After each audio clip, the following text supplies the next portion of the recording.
कौन समस्या रही अंचल से विषय टी कहे मोर ना तीतस भूया यही लबा ग्रामर बासिंदा मु आमर ग्राम 25 वर्ष होगी गोटे स्कूलटे इस्टाब्लीश होती किंतु से स्कूल यातायात भी असुविधा होची सेमिति रे आमर ग्रामवासी यातायात एवं विशेषकर आमर जेतेबेले आमर असुस्थता एवं बेमार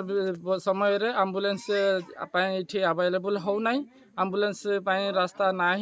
माठी रास्ता अच्छी वर्षा मासरे बहुत असुविधा हुए सर केते खंड गाँ अच्छी एरिया रे जो माने कि तुम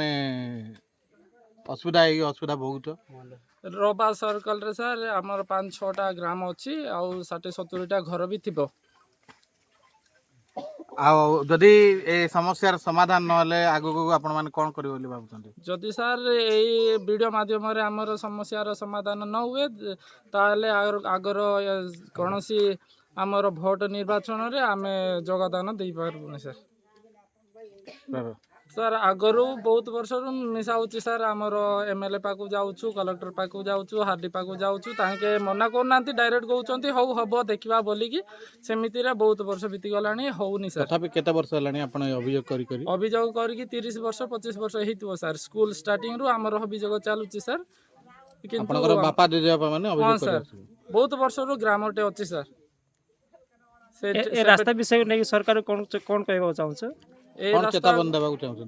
रास्ता जदि आमर हेइतांता आमर ताले बहुत सुविधा हेइतांता आमर से स्कूल जीवा पाई भी असुविधा इठू पिला सेतिरे जाई पारनांती वर्षा हेले रहि जाउछंती जेमिति गाड़ी गुडा न चले बाइक भी न चले साइकिल भी न चले सेमिति रे असुविधा बहुत होची सर जदि आमर ग्राम पाई अति शीघ्र रास्ता पाई पदक्षेप नेबे देन आमे सरकार टारू आमर हेइ मामर निवेदन जदि सरकार रास्ता न कले जदि सरकार यही वीडियो माध्यम रे आमर कथा सरकार पाके न जाए आउ आमर आमर डिमांड न पूर्ण करती देन आगामी इलेक्शन रे आमे आमर भोट वर्जन करू आउ